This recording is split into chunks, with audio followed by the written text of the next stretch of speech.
Fala meu primeiro, tudo bom? Rafael aqui falando. Tô aqui no nosso livro 2, tá? Tô aqui na página 412, né? Geometria molecular e polaridade.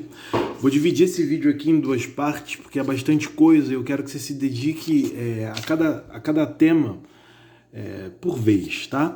Então ele vai começar aqui com a geometria molecular. A geometria, eu quero que você entenda que a gente vai estar falando de espaçamento da molécula. Porque muitas vezes a gente acaba escrevendo a molécula no quadro e a gente tem o entendimento que a molécula ela é plana, mas não é bem assim.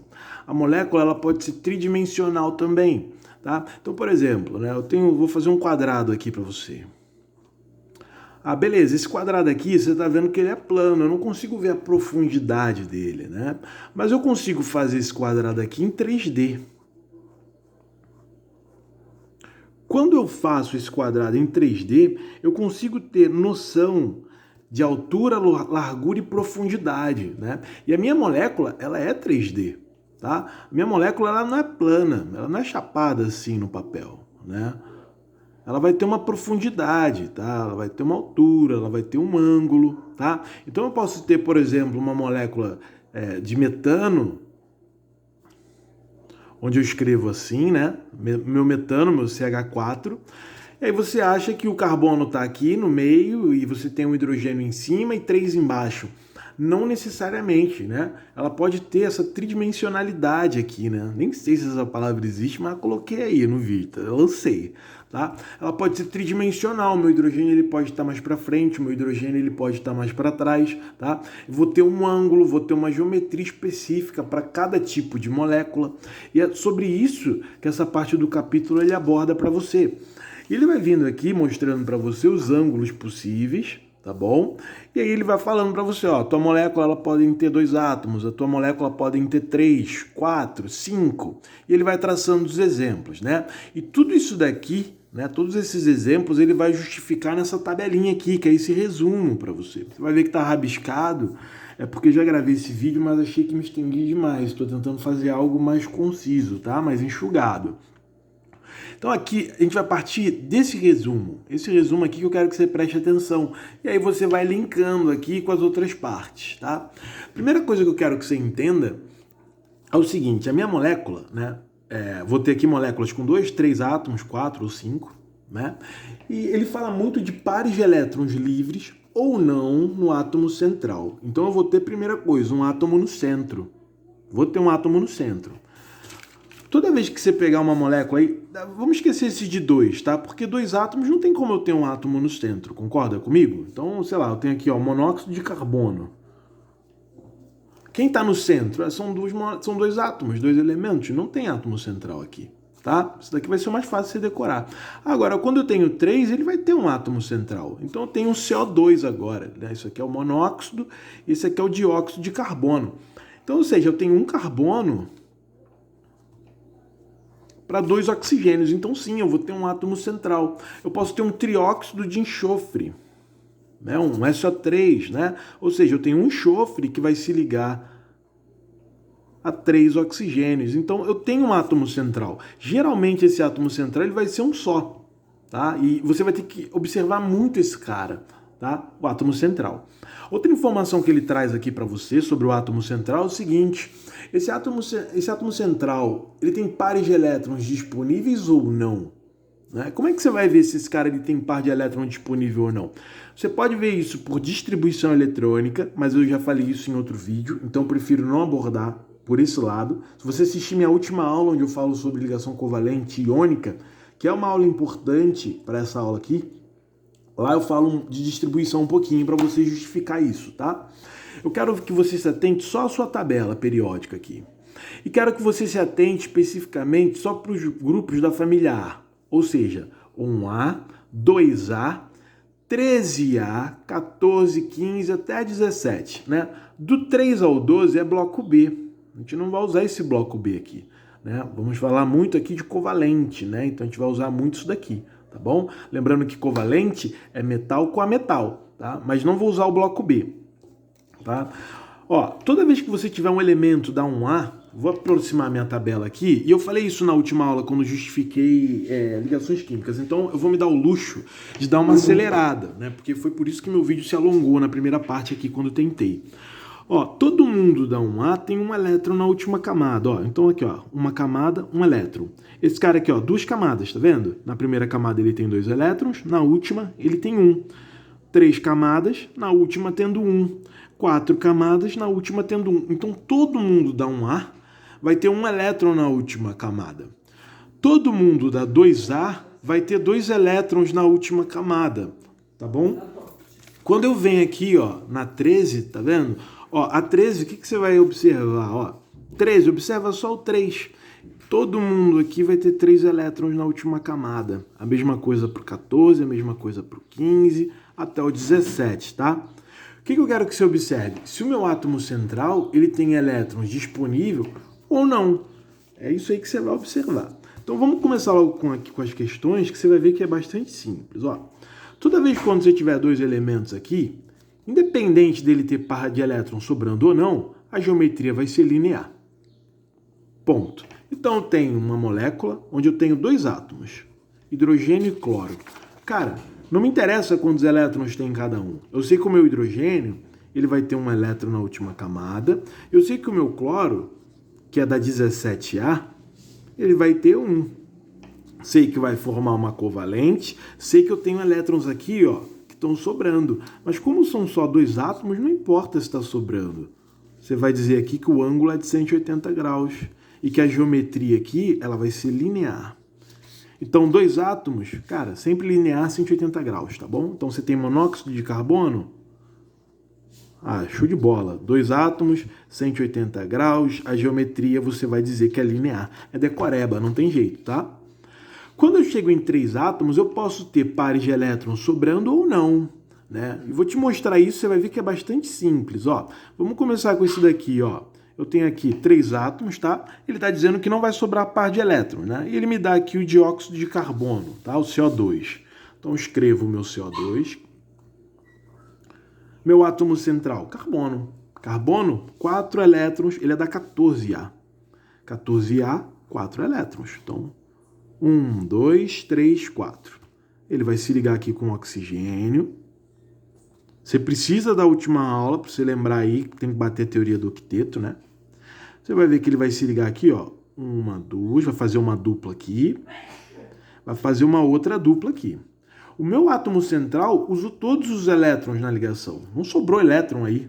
Se não sobrou elétron, não tem par de elétrons disponíveis, e são 3 átomos, eu vou dizer aqui que o ângulo é de 180 graus. E a geometria linear. Tá bom? 3 átomos, não sobrou elétron no átomo central, geometria vai ser o quê? Linear, ângulo de 180. Né? Aqui ele te dá o ácido cianídrico, né? Eu boto carbono aqui de novo como central. Ó, nitrogênio, hidrogênio. Carbono, usou os 4, né? Perdão que eu tô tremendo, é que tô apoiado aqui na mesa. Ó, vou mudar aqui, ó. Aí, ó. Ele usou os 4 elétrons, tá vendo? Não sobrou nenhum. 3 átomos, o central não tem par de elétrons livres disponível, né? Ângulo, 180 graus. Geometria, linear. Agora, há casos em que eu vou ter 3 átomos na minha molécula e o central ele vai ter par, né? Então eu vou dizer para você que o enxofre é da 16A. 16A, 6 elétrons na última camada. Você vai colocar aqui, ó, 2, 4, 6. Tá? E ele tem 2 átomos de oxigênio aqui com ele. Beleza. Vou fazer uma covalente aqui, aula passada. Vou fazer uma ligação coordenada dativa aqui, também da nossa aula passada. Tá? Ó, montei minha molécula de SO2. Repara que o central ele tem um par de elétrons aqui que ele não usou. Cara, se eu tenho um par de elétrons não usado aqui, com 3 átomos, eu vou dizer que isso daqui é angular variável. Ou seja, a minha molécula ela não tem um ângulo fixo. Por quê? Porque esse elétron que sobrou, ele vai ficar fazendo repulsão aos outros. Ou seja, a minha molécula ela vai ficar meio que se movimentando um pouco. O meu ângulo não vai estar fixo, não vai estar estabilizado. Então eu digo que é angular variável, né? Um outro exemplo aqui, ó, a água, H2O, né? 70% do teu corpo é formado por água, né? Não sei se você sabe, mas tá aí essa informação para você, né? Meu átomo central, meu oxigênio, tá? Então eu tenho meu átomo central aqui, tô dizendo para você que ele é da 16A, ou seja, ele tem 6 elétrons na última camada. Tenho meu hidrogênio aqui, né? Vai fazer uma covalente aqui e uma covalente aqui. Ou seja, sobraram aqui, ó, 2 pares de elétrons não ligantes, tá vendo? Então tem uma molécula com 3 átomos, onde o central tem elétrons disponíveis, né? Isso daí classifica a minha molécula como angular variável. Por quê? Porque os elétrons que sobraram vão ficar fazendo repulsão aqui, ó. Minha molécula ela não está estável, né? O ângulo vai variar. Não é um ângulo fixo, tá? Então, 3 átomos, sim, eu tenho pares de elétrons sobrando, angular variável, né? E ele te dá os exemplos aqui. Você sempre pode ir vindo aqui, dando uma observada, que ele vai te mostrar isso, ó. 3 átomos, tá vendo? Não sobrou. 3 átomos, sobrou, tá? Com 4 átomos, né? Pode sobrar ou não, né? Então ele pega aqui, ó, fluoreto de boro. Vou falar para você que o boro é da 13A. Ou seja, tem 3 elétrons na última. Esses 3 elétrons aí estão interagindo, né, com o meu flúor, tá? Não sobrou par de elétrons. Eu digo que isso daqui é trigonal plana, com um ângulo de 120 graus, né? Então a minha molécula ela vai ficar assim, ó. Boro, flúor, flúor. E aí vai apresentar um ângulo aqui de 120 graus. Eita. Tá? Meu fluoreto de boro, né? Esse aqui é o meu trióxido de enxofre, né? Na página anterior, deixa eu ver se eu consigo fazer junto aqui, acho que eu consigo, ó. Aqui eu tenho um SO2, ó. Eu posso ter um trióxido de enxofre, né? Onde eu tenho um enxofre da 16A, ou seja, 6 elétrons, né?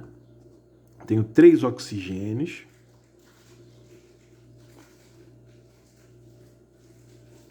E aí vou fazer uma covalente aqui, ó, dativa, e posso fazer mais uma dativa, né? A diferença entre as moléculas, aqui sobrou um par de elétrons, ó, angular variável. Aqui não sobrou, eu utilizei todos os elétrons, né? Se não sobrou, trigonal plana.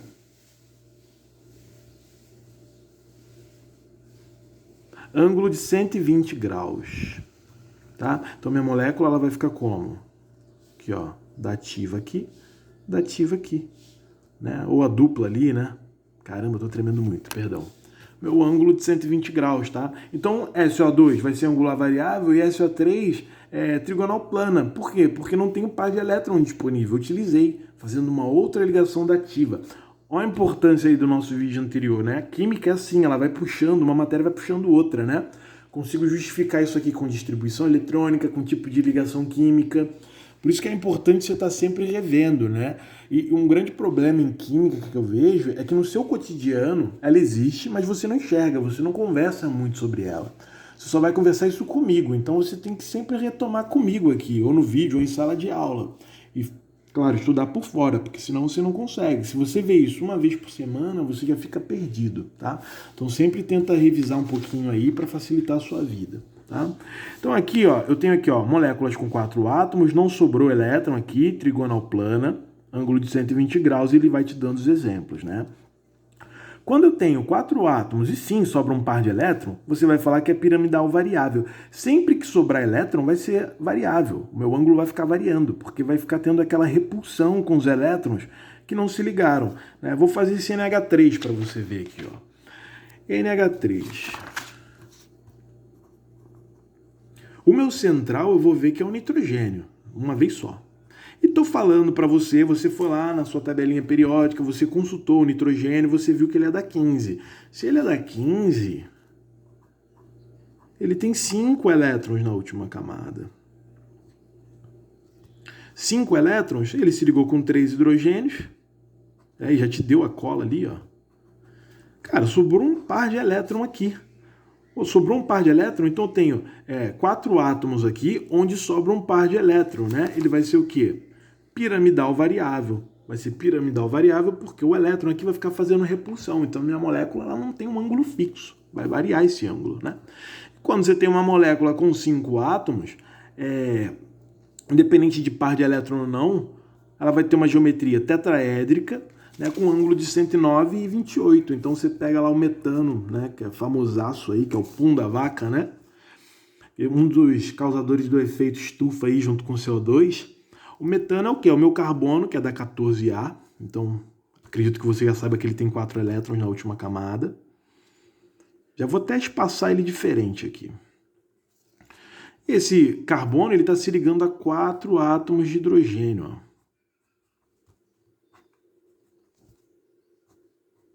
Você vai dizer que é um tetraédrico, é um tetraedro.